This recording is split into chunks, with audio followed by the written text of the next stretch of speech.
เดี๋ยวมื้อนี้มันค่ำแล้วมื้อหน้าเดี๋ยวไอ้มาถางหญ้าให้อีหลาใหม่เด้อขอบใจเด้ออ้ายที่ดูแลนิ้วกับแม่มาตลอดนิวไอ้อยากดูแลนิวตลอดชีวิตเลยรู้จักบ่จ้าแม่มาเก็บบักพริกซอยกันแน่ฝนสิตกแล้ว เก็บไปโลดเก็บไปซ้ำใดก็ซ้ำนั่นล่ะฝนตกก็เศร้าตัว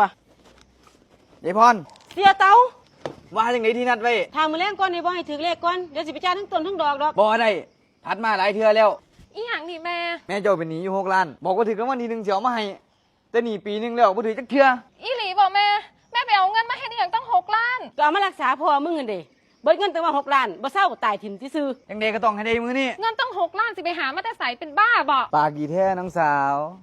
ๆสิให้หาตอนนี้แม่ก็บ่มีสมบัติอีหยังพอสิถึง6 ล้านดอกสมบัติที่มีค่าที่สุดก็คือลูกสาวผู้เดียวนี่ล่ะ ฉันมีเงิน6 ล้านจังมาไทยเอาเด้อ แม่ไปแม่ นิวเดี๋ยวแม่ถึงเลขมื้อแรงแม่สิไปไทยเอาเด้อ นิวไอ้มาแล้วนิว นิวมันบ่อยู่แล้ว ฮะนิวหายไปไส แม่เป็นหนี้เสียเพิ่นอยู่6 ล้านเพิ่นเลยเอานิวไปเป็นตัวประกัน ฮะ6 ล้านผมจะหาเงินเอานิวกลับมาเองครับ ไปเงินห้องเก็บของนี่ละ สิเฮ็ดอีหยังถอดเสื้อเฮ็ดหยัง ออกไปซัก ข่อยบ่ซักข่อยสิเมื่อบ้าน สิไปไส สิเมื่อบ้าน แม่เจ้าส่งมาคัดดอกแล้วเมื่อบ่ได้ไปเฮ็ดงานไสนี้เอา